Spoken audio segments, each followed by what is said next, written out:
भगवान शिव और माता पार्वती कैलाश पर्वत पर अपने परिवार के साथ आनंद पूर्वक समय बिता रहे थे। कुमार कार्तिकेय और भगवान गणेश बड़े हो रहे थे और माता पार्वती को स्वाभाविक रूप से उनकी शादी की चिंता सताने लगी। यह प्रत्येक माता पिता के मन में आने वाली स्वाभाविक चिंता थी कि उनके पुत्रों का विवाह योग्य समय पर हो जाए। एक दिन माता पार्वती ने भगवान शिव से आग्रह किया कि अब उनके पुत्रों का विवाह करवा देना चाहिए। भगवान शिव ने इस विषय पर विचार किया और अपने दोनों पुत्रों भगवान गणेश और कुमार कार्तिकेय को बुलाकर उनसे कहा कि उनका विवाह शीघ्र किया जाएगा। लेकिन दोनों पुत्रों के मन में यह इच्छा जागी कि उनका विवाह पहले हो। दोनों पुत्र अपनी अपनी श्रेष्ठता सिद्ध करने लगे और यह जिद पकड़ ली कि उनका विवाह पहले होना चाहिए। इस स्थिति को देखते हुए भगवान शिव ने एक युक्ति निकाली और एक प्रतियोगिता रखी।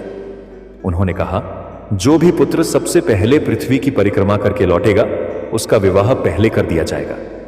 जैसे ही यह प्रतियोगिता घोषित हुई, कुमार कार्तिकेय तुरंत अपने वाहन मयूर मोर पर सवार होकर पृथ्वी की परिक्रमा करने निकल पड़े।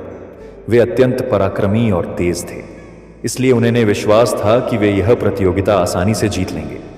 वे शीघ्रता से पृथ्वी की यात्रा पर निकल गए। विभिन्न स्थानों से होते हुए चारों दिशाओं में घूमने लगे। भगवान गणेश, जिन्हें बुद्धि और विवेक का प्रतीक माना जाता है, ने इस प्रतियोगिता में एक अलग दृष्टिकोण अपनाया। वे शारीरिक रूप से भारी थे और उनका वाहन मूषक चूहा था, जो तेज गति से दौड़ने में सक्षम नहीं था। इसलिए उन्होंने इस चुनौती को बुद्धि के माध्यम से हल करने का निर्णय लिया।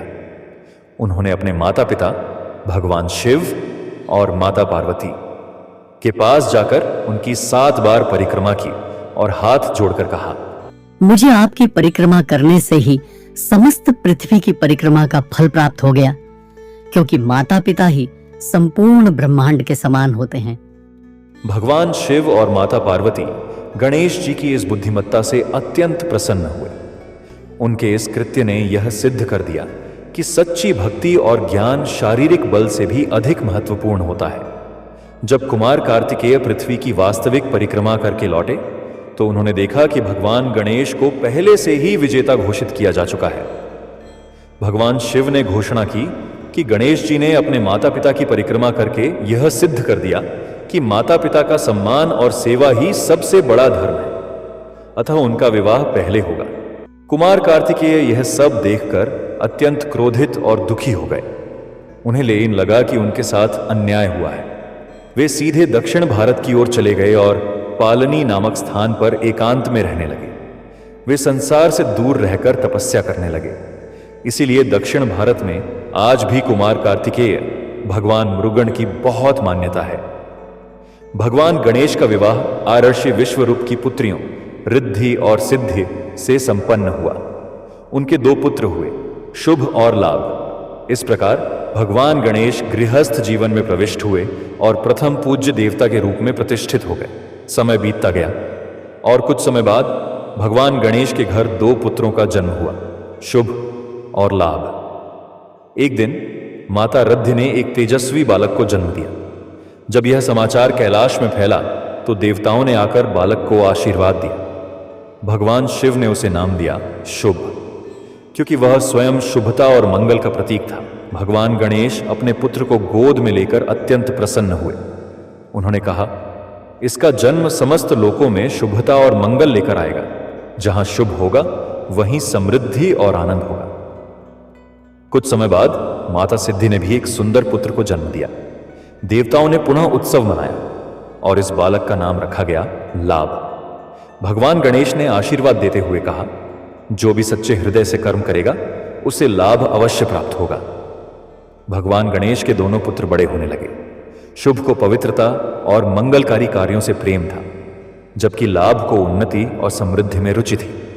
दोनों ने अपने पिता से ज्ञान प्राप्त किया और देवगणों में उनकी प्रसिद्धि बढ़ने लगी। समय के साथ यह मान्यता बन गई कि जहां शुभ होगा वहीं लाभ भी होगा। इसीलिए हर व्यापार, पूजा और कार्य की शुरुआत शुभ लाभ के साथ की जाने लगी। घरों, दुकानों और मंदिरों में शुभ लाभ लिखा जाने लगा ताकि हर स्थान पर मंगल और समृद्धि बनी रहे। एक दिन भगवान गणेश के दोनों पुत्र अपने पिता के पास आए और बोले, पिताजी, हमारे नाम तो प्रसिद्ध हो रहे हैं, लेकिन हमें एक बहन भी चाहिए जो घर में संतोष और शांति का प्रतीक बने। भगवान गणेश मुस्कुराए और माता पार्वती ने एक दिव्य संकल्प किया। उसी संकल्प से संतोषी माता प्रकट हुई। वह सौम्य, शांत और करुणामयी थी।